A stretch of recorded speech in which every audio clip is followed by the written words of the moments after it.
Welcome to Resume Storyteller with Virginia Franco, bringing you interviews with industry experts and regular folks who tested the job search waters and succeeded, and strategies to tell your story and land your job interviews in 60 days, guaranteed. Here's your host, Virginia Franco.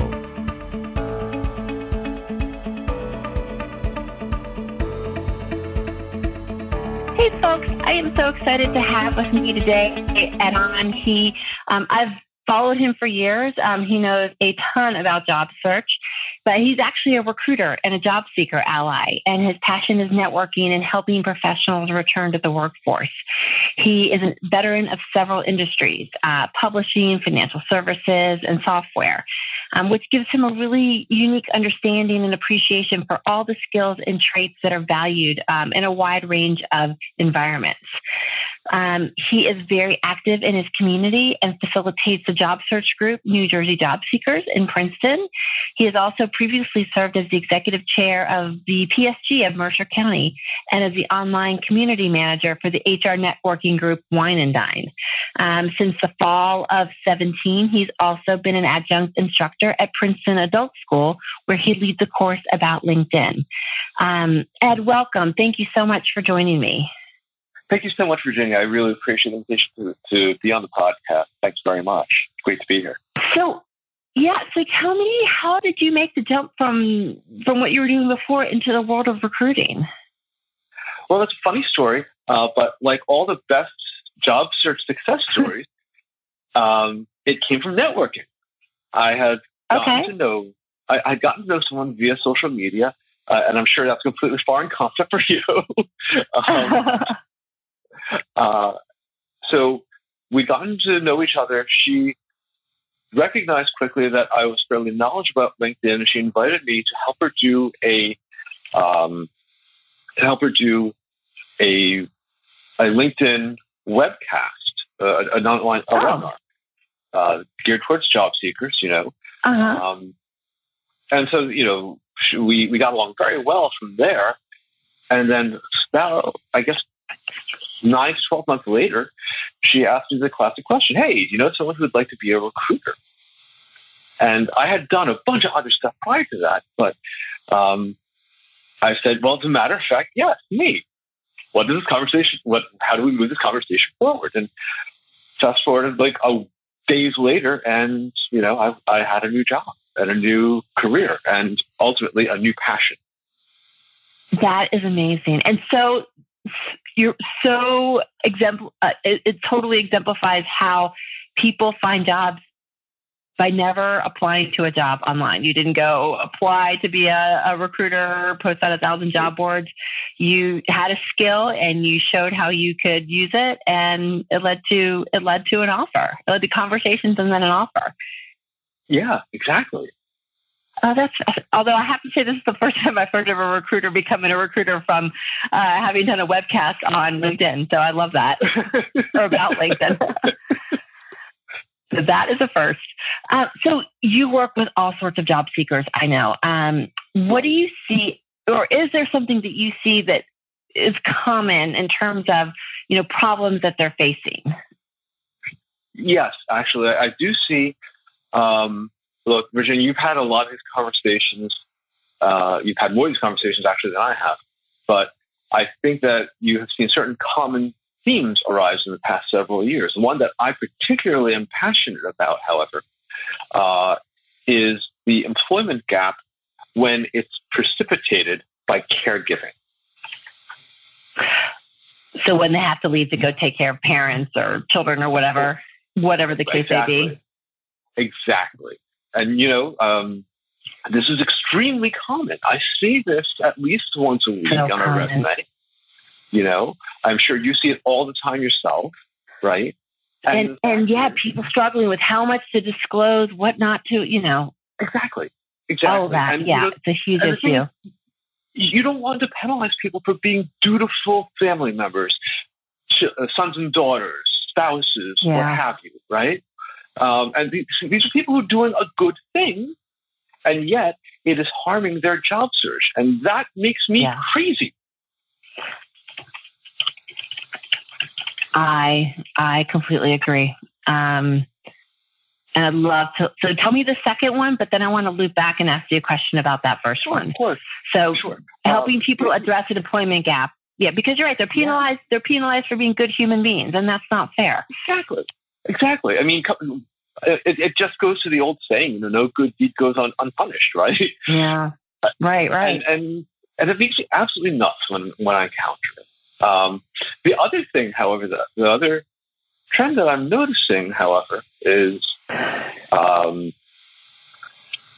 increasingly I encounter people who explain to me that they are career reinventors.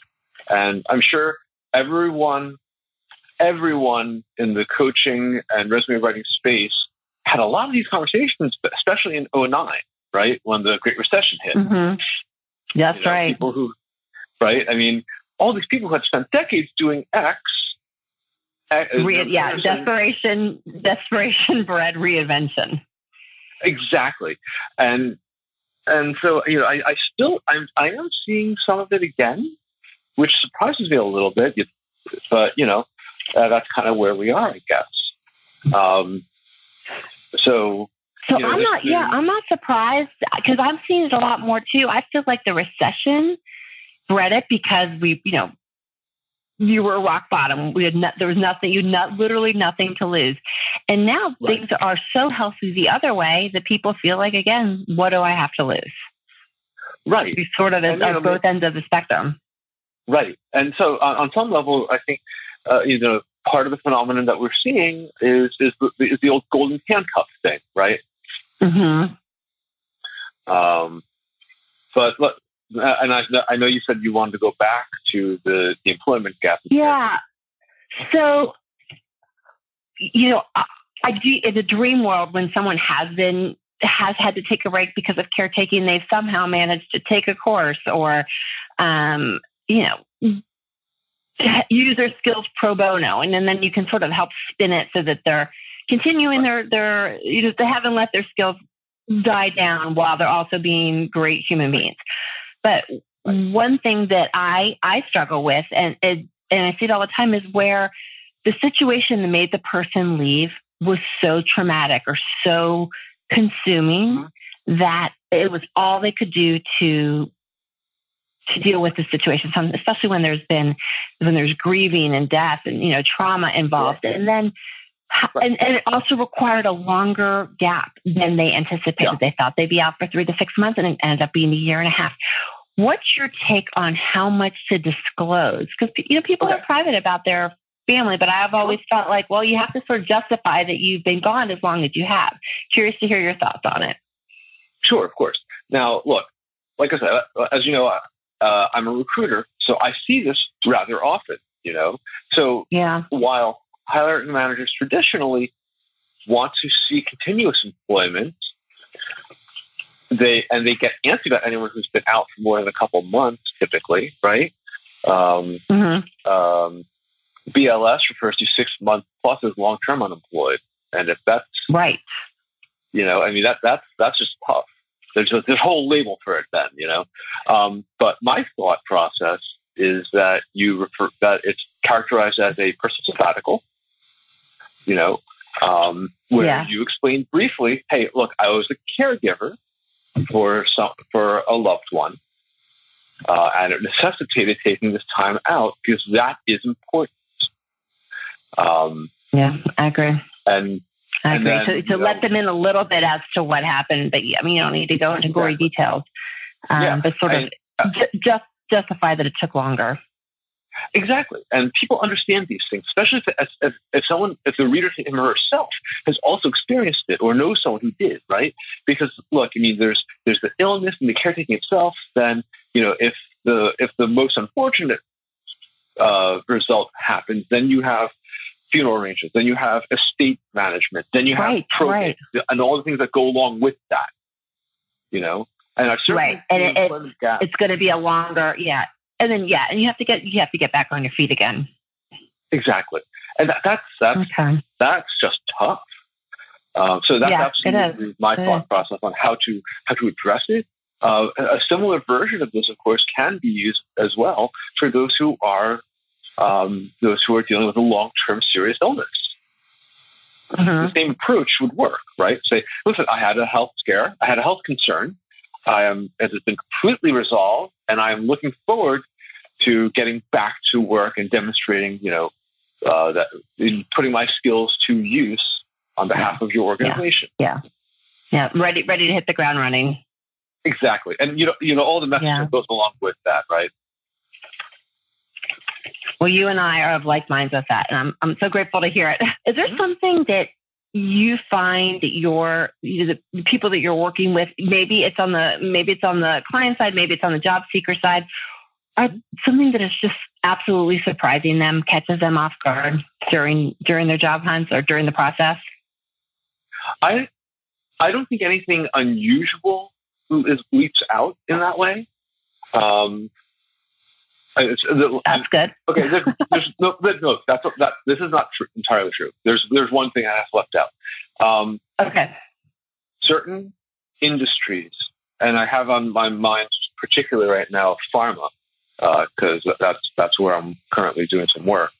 If you do not have pharma experience, do not attempt to enter unless you're going for an entry-level job. Sure. Entry level. I'd say devices like that too, medical device. Yeah, I imagine that's probably true, right? I mean, the degree of regulation. I mean, it's the most regulated industry in the world, in our country, I should say. Excuse me. And unless you've operated in that environment, particularly at a senior level, you're not gonna. It's not gonna work. Period. No, and I actually. It's hard to make an industry shift. It's hard to overcome the mindset that, well, how can you possibly understand my industry? And whether you agree with it or not, it's just sort of the way it is. And you're right, exactly. Certain industries are harder than others. You've got to be willing to take a step back, and you've got to network even harder to get in, right? You're never going to get it applying online. Okay. Yeah, no, I see that, and the best documents in the world really can only get you so far. Yeah. Ultimately, that's absolutely the case. Unless you have an internal champion who is willing to go to bat, I just don't see it happening for that specific industry. Yeah, no, I agree. And I'd say any industry jump, you need an internal champion. But you're right. True. I think pharma, I think device, and I'm sure there's others that are you're beating your head against a much more solid wall than others. Yeah. And that's a really good point. So what advice would you give? I'm sure people come up to you all the time going, hey, I need free advice. I know I get it all the time. Sure. Where do you think someone should start when they are thinking about making a career move? Let's say they haven't left yet. Where do you think they should get started? Informational interviews. Okay. Absolutely. How should they go about that? Start with that. Well, actually, there's two things I think that the person should do. Understand what is the driver behind the desire to do a career reinvention, whatever it's going to be, right? Why do you not like what you do now? Is it the position? Is it the organization? Or is it the industry? Right. Do some self-reflection. Exactly. Because if you're, there's a lot of out of the frying pan into the fire that can happen here, and that obviously is not ideal. Well, and that helps you to identify what questions you want to what you should be asking in the informational interviews. Exactly. And then, obviously once you understand these things, once you're able to articulate them, then it's a question of, okay, I understand what the drivers are. Here's a person in a new industry or a new organization or a new job function who does have, the experience within it. Now I know, I know what my previous experience is. I want to understand what the delta is from what I know to what I think I want to pursue, right? And that's the way you get the really relevant information that you need in order to determine, hey, this is or is not a good jump. And if it's a good jump, okay, great. How do I make my entry in a way that makes sense, that leverages my previous experience and what I know. So you're saying use the interviews to uncover that delta and figure out if it makes sense. Yeah. Exactly. That's really good advice. And I know that I've been receptive to people that sort of position it that way, want to see if this is a viable path for them. Right.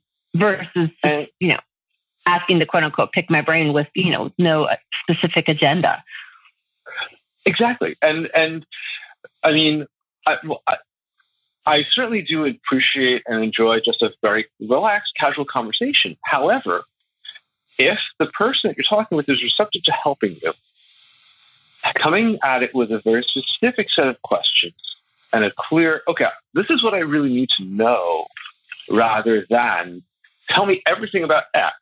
I mean, it's a lot more structured, and more importantly, it empowers that person to give very specific, relevant insights. Well, you're right. It lets the person on the other end help the job seeker. It puts them in a better position to help the job seeker. Exactly. It's the old Jerry Maguire thing, right? Help me, help you. Right.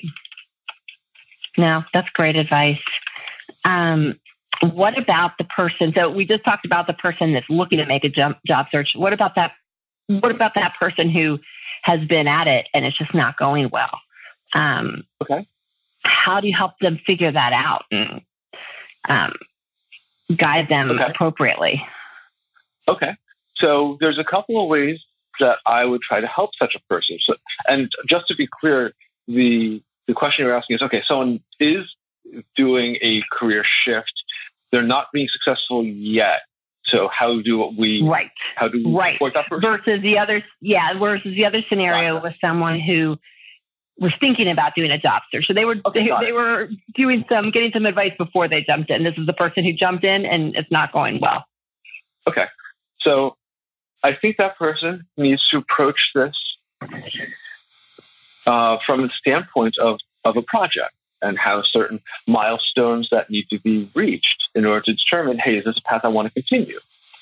The fact is, a lot of the time, the timetable to complete a job search successfully is defined by forces beyond that job seeker's control, right? That's true. And it's unfortunate, but true. So there needs to be some kind of, whatever the routine is a process is that's been established and identified. There needs to be a situation or a trigger that makes you say, okay, I need to reevaluate. I have not achieved X or Y or Z. Is it sensible to continue this? Do I need to pursue more multi-pronged strategy now? So that's the first thing I would say. But the second thing is, provided that person hasn't reached that point, okay, great. So who is the target organizations that you want to be getting into, right? Granted, on a lot of people's employer target list, you're going to find companies like Google or Facebook or the ones that are really, really hard to get into. Right, and everyone's got them on their list. Okay, if that's the person you're looking for, okay, tell me the job title of the person you want to connect with.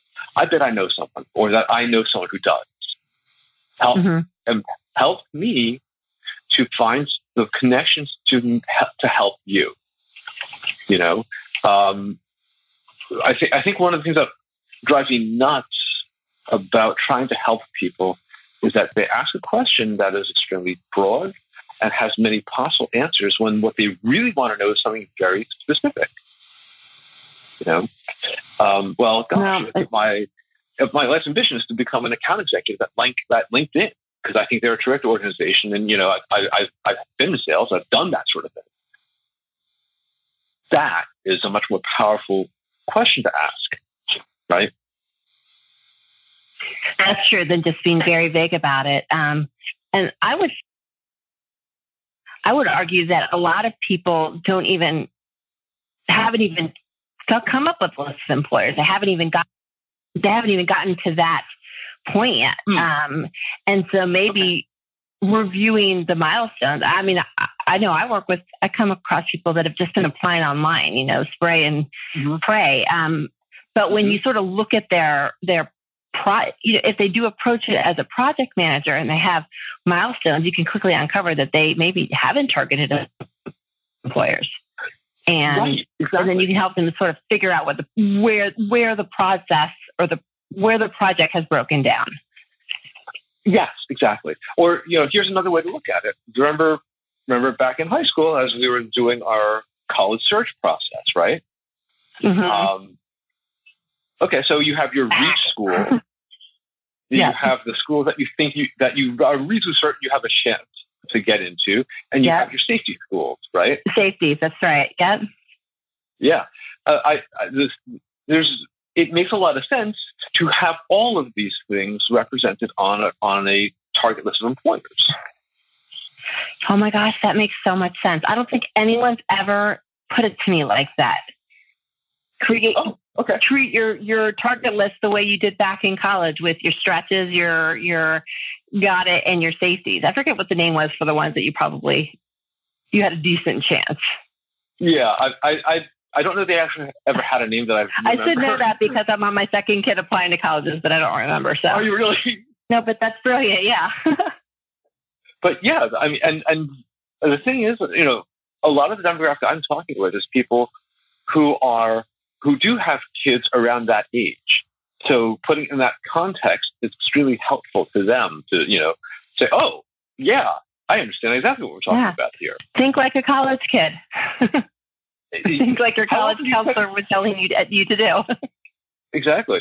Go back to that thought process. You need it again, You're right. That's that is. And when you think about it, well, I guess the college application process is very different from job search because you do have to apply. You can't bypass unless you have a ton of money and you have a big famous name. But that definitely applies. Oh, I love that. And go ahead. To me, the merit of it is, look, there's the old saying, right? You miss 100% of shots you don't take. You don't take, yep. And this is just an example, another way to manifest the same concept as relates to a job search. We want people to get the jobs with the employer they're dreaming of.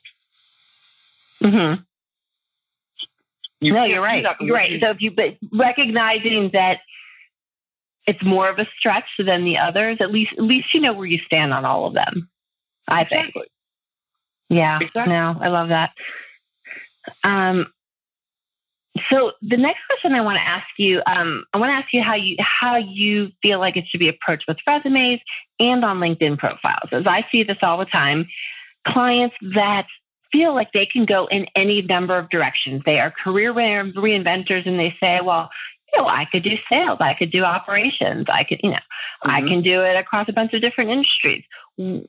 How do you feel like they what should they do on their resumes? And then how do they capture that, or do they on LinkedIn?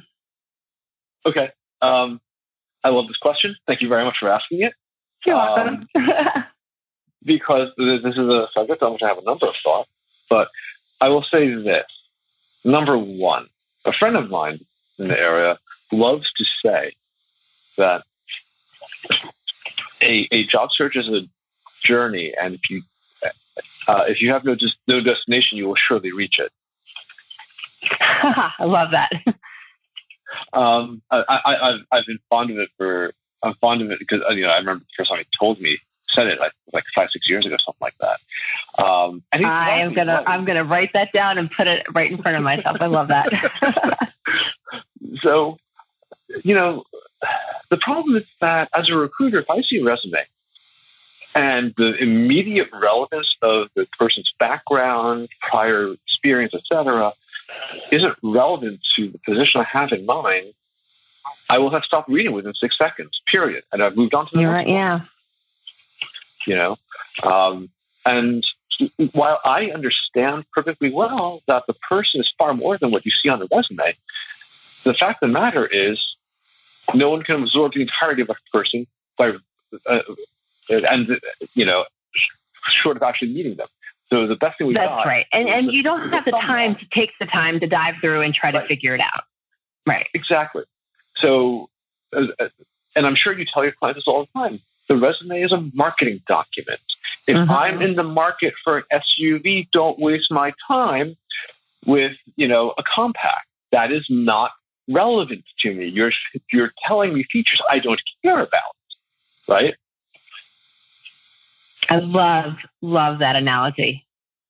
Oh, yeah, you're great at. Oh my gosh, yeah. You're right. You're absolutely right. It is not. I always say it's not your blueprint. This is your brochure, and you've got to make it relevant to what the person needs to see. Exactly. You know what it's like? It's like the dust jacket on a book you see in a bookstore. If you still go into bookstores, right? What the title, the cover art, and the dust jacket are meant to make you pick up the book, look at it. Mm-hmm. Once it's in your hand, they've already got you 50% of the way there, right? Because now you're actually physically handling it. Well, okay, great. So what is this book? Let's find out. Okay, dust jacket says it's X, Y, and Z. All right. Well, maybe let's crack it open and see what the first page is like. Yep, take that deeper dive. Yep. And then that's so. Go ahead. No, I interrupted you first. Go ahead. I was just going to say, if you need to get past that initial step, and the problem with that a lot of resumes have that I see is people have unfocused resumes. So going back to your question, I'm looking for relevance. If I'm looking for a sales professional and you don't tell me that you're a sales professional in some powerful way, I don't know what to do with that, because unless I'm hiring an entry-level salesperson, I need to see that you are a salesperson. I need that to be obvious and present. And if you're a salesperson, you haven't told me that. If you're a salesperson, you haven't convinced me that you're a salesperson, how can you possibly sell? Right. And so on the resume, you can certainly customize based on the audience before you. What about on LinkedIn? Right. And this is where it gets fun. So obviously the resume does need to be customized. And if you're dealing with a professional who has multiple different desired paths they want to do, then clearly they'll need to do a master resume for each of these paths and then customize it accordingly as they present it, right? But in like fashion, the LinkedIn profile needs to be sufficiently broad and yet focused so that it subsumes each of these paths. Now, what I mean by that, so let's say you have someone who's been doing fundraising for the last 12 years, right? Okay, so fundraiser, someone who works in the nonprofit world, right? And most people in the space recognize that a lot of the skills that you develop and use in fundraising are the same ones you would use in biz dev or sales, right? Right. So let's say you have someone who's just burnt out on fundraising and that part of things, but recognizes, look, the stuff that I have been doing, the conversations I've been having, would certainly lend themselves to sales or business development. Okay, great. So that's the case. All right. Now in the LinkedIn profile, you're going to have those three different versions of resumes, or two different versions of resumes because they're burnt out on fundraising. So that biz dev and sales. But the LinkedIn profile still needs to be a subset of the LinkedIn profile, just as the individual resumes are subsets of either biz dev or sales resumes. So you're saying that you need to, and I agree, that you have to show how your career journey or your career progression aligns with whichever role you're targeting. So it's focused towards, here are the common skills, and then you take that and your resume can be targeted for those, for fundraising or for sales.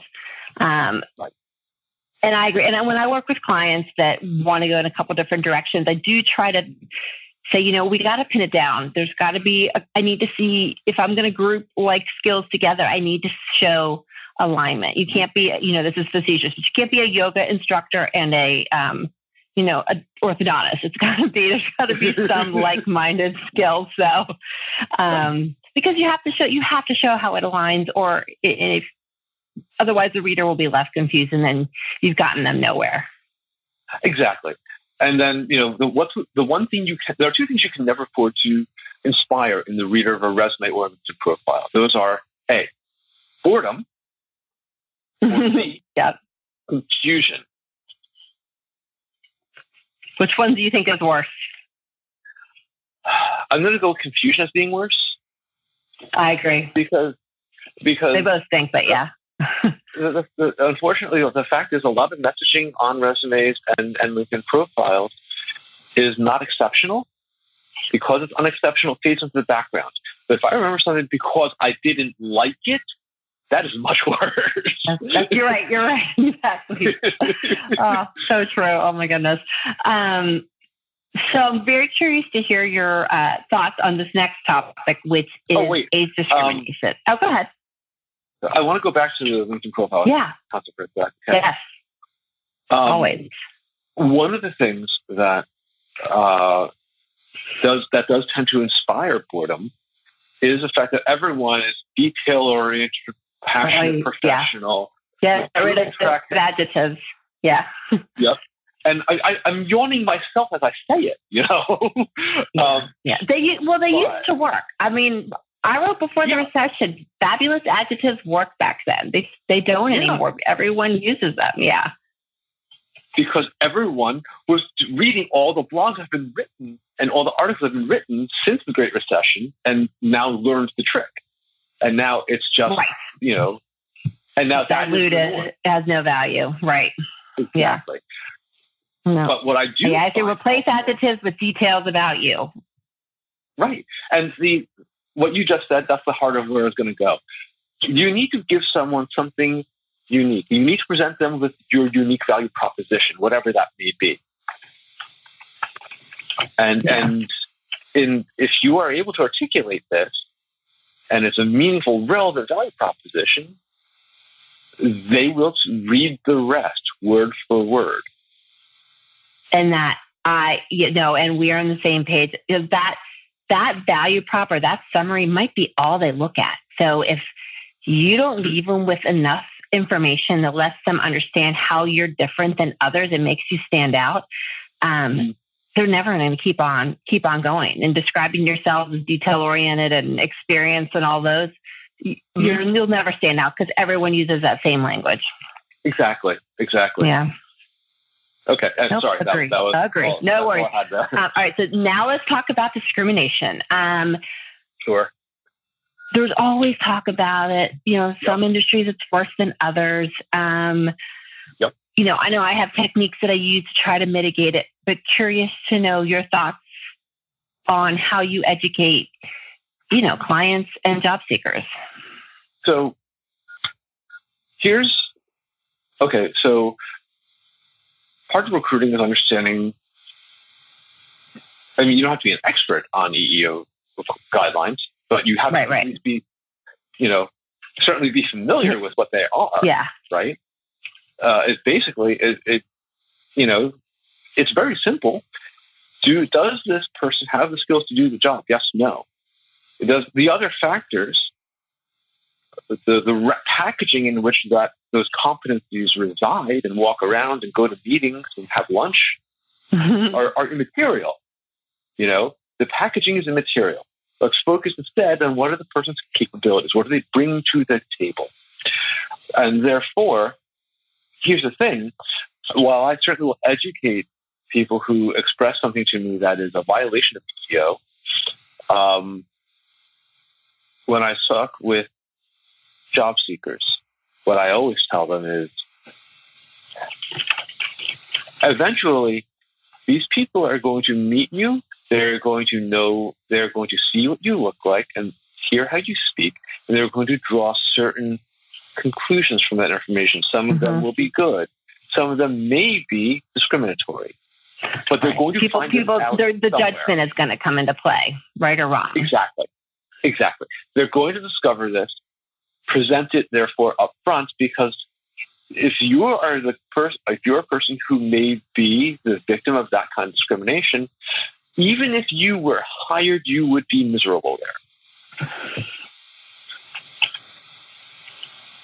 Yeah. Well, and that goes back to your initial point about targeting the right employer. So if if you're 60 years old, you maybe wouldn't be so happy with a company that focuses on hiring much younger people. Maybe not, but you never know, right? I mean, I knew a guy who was obviously the spring chicken, very senior fella. He'd been at GE, had led a number of divisions, very senior guy.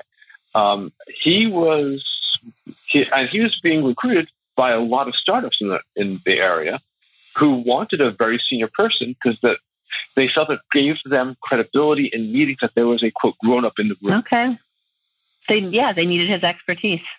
So you don't get it when you haven't been in the workforce as long, right? So that was a company that valued the experience. Exactly. Right.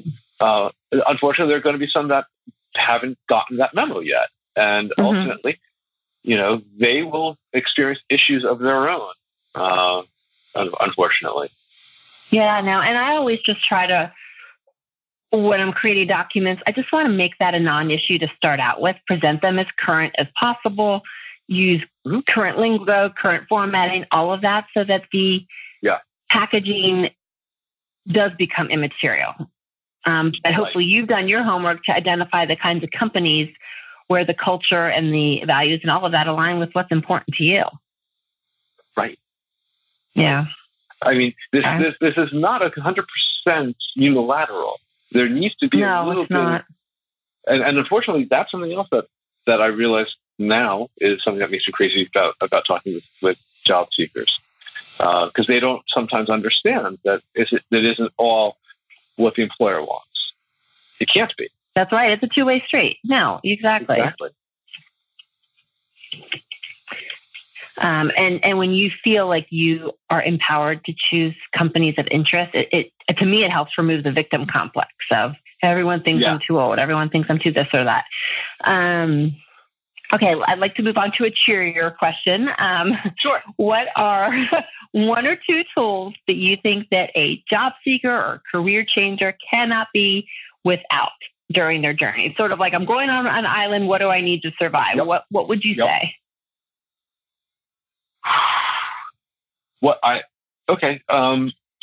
Let's say we're talking about the case of what in recruiter parlance is an active candidate. So in an active search, potentially not currently employed, right?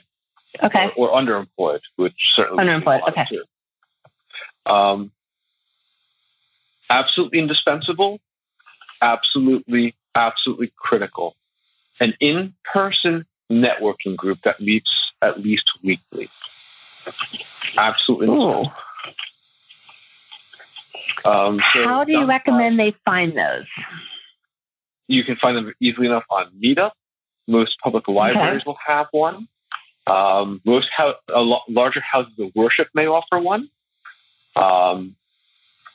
These are typically, it's in the community's best interest to help these people. So community institutions such as a house of worship or a library, certainly, if they're staffed well enough, might offer such services. Okay.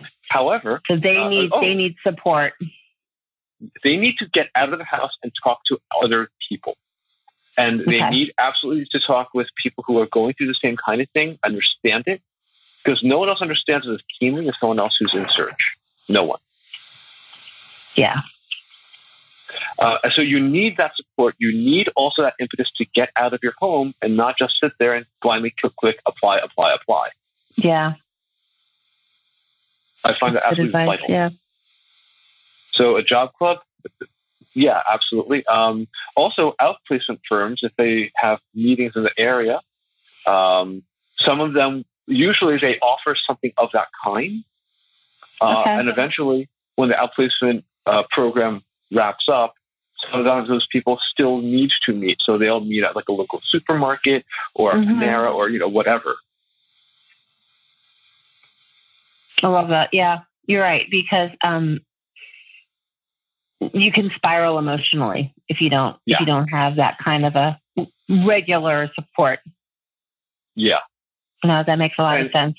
So that's for the unemployed or underemployed. Yeah. For those who are looking to get out of a position that they currently have, I would absolutely say meet up, because they want to go to networking groups. They want to meet other people. They want to have informational interviews with people. And if they go to networking events, guess what? It's self-selecting for people who want to have conversations with other people.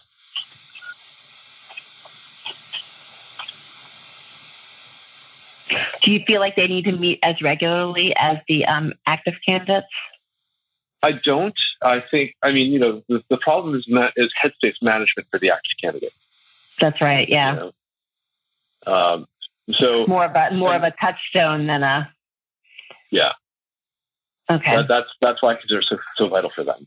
But for passive candidates, for people who are currently employed and looking to change employer, that sort of thing, go to networking events. You can find them on Meetup easily enough.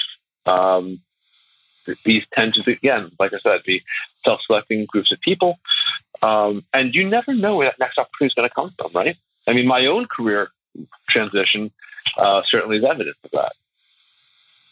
Well, and to your point, they're breeding grounds for informational interview candidates. Exactly. And you don't have to bang on the doors to get them to answer you, because they're obviously a place where they're attending those meetings. They're open to discussions. Exactly. Yeah. No, that's really smart. Well, Ed, I want to close out with my favorite question. I'd love to hear what is next for you. What do you have going on? Well, there's one thing I can't talk about just yet. It's not really official. I'm looking forward to returning for what will be my third year at Princeton Adult School in October. So that'll be fun. It's a 3-session LinkedIn course that I teach there. So that's been a lot of fun. It's been a great source of knowledge, actually, for me as well, because one of the things I've always noticed is that people always ask me something that I'm not entirely certain I know. Then I need to research it, and I learn something that I perhaps didn't before. And I love that. That's wonderful. And LinkedIn changes so fast. I mean, that too. What better way to keep up with it? Yeah. Is that course available online, or do you have to live in the area? It's strictly brick and mortar. For locals. Okay. All right. Well, that's exciting. And then I guess if people want to see what officially is going on with you, they'll just have to check out your LinkedIn profile, right? Yeah. When you make it more current.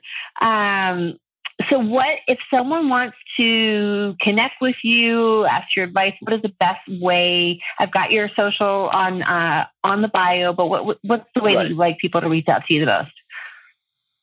The way I would really love for people to reach out to me is look at my LinkedIn profile, click on connect, and then send a note telling me you listen to Virginia's podcast. Love that. Thank you. Because, I don't know where your listener, that given listener, is coming from. They could be in, New Zealand for all I know, and I have no idea why a person from New Zealand wants to connect with me. I'd like to know that. I do too. I love when people send me a message explaining how they made the connection with me. It number one, it helps me to remember who they are. But it just shows that the person's taken that extra time, and that's shout out to making personalized connection requests. Yeah, I love the note. I love the note. It makes me happy.